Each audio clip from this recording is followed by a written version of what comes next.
রাজধানীতে নিত্যপণ্যের সবজির বাজার স্থিতিশীল থাকায় স্বস্তি ফিরেছে নগরবাসীর। মশলার বাজারে এলাচির দাম বাড়লেও নিয়ন্ত্রণ রয়েছে অন্যান্য মশলার। গরু, মুরগি, মাংসের দাম না বাড়লেও চড়া রয়েছে মাছের বাজার। রাজধানীর কারওয়ান বাজারে কমেছে সব ধরনের সবজির দাম। বেগুন, টমেটো, আলু, পটল, শসা এমনকি লেবুর দামও রয়েছে সহনীয় পর্যায়ে। মাংসের দাম নিয়ন্ত্রণে থাকলেও মাছের দাম দিন দিন বেড়েই চলেছে। ঈদুল আজহাকে সামনে রেখে ভিড় লক্ষ্য করা যায় মশলার বাজারেও। বাজারে নিত্যপণ্যের দাম কম থাকায় স্বস্তি প্রকাশ করেছেন সাধারণ ক্রেতারা। আগের তুলনার থেকে রোজার মাস তো আরো ভরপুর ভালোভাবে চলছে। রোজার মাসে যে আমরা ধারণা করি না যে এত টাকার বাজার আমরা কম পাবো। গত সপ্তাহ তুলনায় কিছুটা কম। সব আইটেম তার কিনে নেই, কিছু কিছু আইটেম যেটা এখানে কিনেছি সেগুলোর দাম আগের সপ্তাহ তুলনায় কম।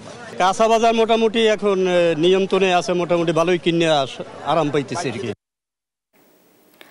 সপ্তাহান্তে নিত্যপণ্যের বাজার পরিস্থিতি জানাতে যুক্ত হচ্ছেন আমাদের সহকর্মী এইচ হিমেল।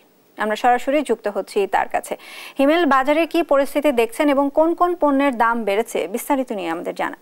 শায়না, রাজধানীর যে কারওয়ান বাজার, সেই কারওয়ান বাজারে সকাল থেকে আমরা পর্যবেক্ষণ করছিলাম। এখানকার যে কারওয়ান বাজারের যে সবজি আছে অর্থাৎ কাঁচামাল আছে সেগুলোর দাম কিন্তু যথেষ্ট স্বস্তিতে আছে, অর্থাৎ এখানে সহনীয় পর্যায়ে দাম পৌঁছেছে। এখানকার যে বিক্রেতারা আছেন তারা যেটি বলছেন যে সরবরাহ যথেষ্ট থাকায় কিন্তু দামের যে মূল্য সেটি কিন্তু কমে এসেছে।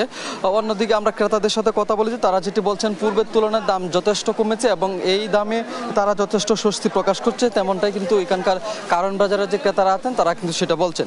আমরা মাংসের বাজারে পর্যবেক্ষণ করে যেটা দেখেছি যে মাংসের দাম যথেষ্ট ঠিক থাকলেও মাছের দাম কিন্তু দিন দিন বেড়েই চলেছে, অর্থাৎ কেজি প্রতি 15 থেকে 20 টাকা কেজি ধরে মাছের দাম বেড়েছে। তারা যেটি বলছেন যে আগামী এক সপ্তাহ অথবা তার পরবর্তী সময়গুলোতে যখন বৃষ্টি হবে তখন কিন্তু খাল বিল যে ডুবানালা সেগুলো কিন্তু ভরপুর হলে বেশি মাছ পাওয়া যাবে এবং মাছের দাম কমতে পারে, সেরকমটা কিন্তু মাছ বাজারের যে বিক্রেতারা সেটা বলছেন।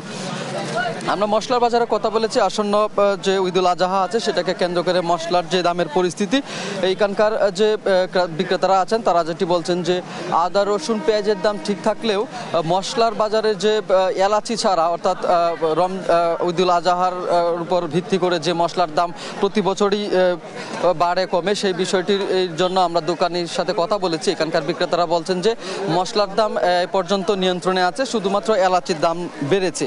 অন্যান্য যে মশলা আছে সেগুলোর দাম কিন্তু ঠিক আছে। তারা যেটি বলছেন যে ঈদুল আজহা সামনে আসাতেও মশলার দাম বাড়বে না, এমনটাই কিন্তু এখানকার বিক্রেতারা বলছেন।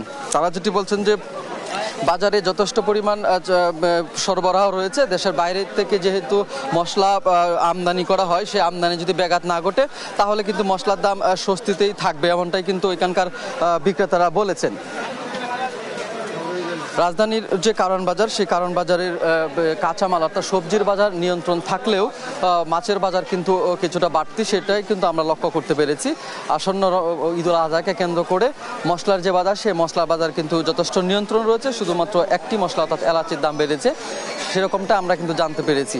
রাজধানী কারওয়ান বাজারের যে কাঁচা বাজার অর্থাৎ বাজারের যে পরিস্থিতি, আমার কাছে এই ছিল সর্বশেষ পরিস্থিতি। শায়না, ধন্যবাদ হিমেল আপনাকে। রাজধানী কারওয়ান বাজার থেকে বাজার পরিস্থিতি নিয়ে জানাচ্ছিলেন আমাদের সহকর্মী হিমেল। এ পর্যায়ে বাজার পরিস্থিতি আরো বিস্তারিত জানতে আমরা চট্টগ্রামে যুক্ত হব। সেখানে রয়েছেন আমাদের সহকর্মী আজিজা হক পায়েল। আমাদের জানাবেন যে চট্টগ্রামে বাজারের পরিস্থিতি কিরকম দেখতে পাচ্ছেন এবং সেখানকার কোন কোন পণ্যের দাম বেড়েছে বা কমেছে, বিস্তারিত নিয়ে জানান।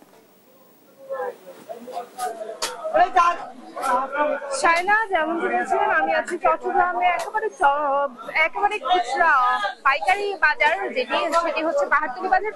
একেবারে পাইকারি বাজারে আমি আছি, এই মুহূর্তে আছি আমি মাছের বাজারের সামনে। আমরা যতটুকু জানতে পেরেছি চট্টগ্রামে সবজির বাজার কিছুটা স্বস্তি থাকলো এখনো দাম বেশি রয়েছে, মাছের দাম বেশি রয়েছে, এমনটাই আমরা জানতে পেরেছি। আমরা এখানকার বাজার পরিস্থিতি দেখেছি এবং তাদের সাথে কথা বলেছি। ক্রেতা এবং বিক্রেতারা আমাদেরকে জানিয়েছেন মাছের সরবরাহ কম থাকায় মাছের দামটি বেশি রয়েছে, এমনটি আমাদেরকে জানিয়েছে। এখানে কিছু ক্রেতা রয়েছে, তাদের সাথে আমরা একটু কথা বলার চেষ্টা করবো এবং জানার চেষ্টা করবো মাছের বাজার পরিস্থিতি কেমন দেখছেন। মাছের দাম কেমন দেখছেন? মাছের দাম আছে মোটামুটি, বেশি থাকলেও মোটামুটি আছে, হাতের না গেলে আছে, মোটামুটি নিতে পারতেছি। কি মাছ নিয়েছেন, কেমন দাম? আমি একটা কত দিয়ে নিয়েছেন? আমি নিয়েছি একটা পাঙ্গাস আর হচ্ছে একটা নিয়েছি, আর আপনার ভাড়া মাছ 220 টাকা করে নিয়েছি, আর পাঙ্গাস নিয়েছি 160 টাকা করে। যেমনটি আমাদেরকে জানাচ্ছিলেন, মাছের দাম বেশি থাকলেও তাদের কাছে স্বস্তি মনে হচ্ছে, কিছু এমনটাই আমাদেরকে জানিয়েছেন। তবে মাছের সরবরাহ কম থাকায় মাছের দাম বেশি, এমনটাই আমাদেরকে জানিয়েছেন। সমুদ্রের মাছ যেহেতু ধরা বন্ধ রয়েছে, এখন সব বাজার জুড়ে রয়েছে পুকুরের মাছ, এবং মানুষের চাহিদা মেটাতে এই পুকুরের মাছের দামটা একটু বেশি, এমনটাই আমরা জানতে পেরেছি। একজন বিক্রেতার সাথে কথা বলবো, তিনি আমাদেরকে একটু জানাবেন মাছের দাম এখন বেশি কেন এবং সরবরাহ কেমন রয়েছে। এখন সাগর বন্ধ, তো সেজন্য একটু মাছের দাম বাড়বে। সাগর যখন খুলে দিবে তখন মাছের দাম একটু কমে যাবে।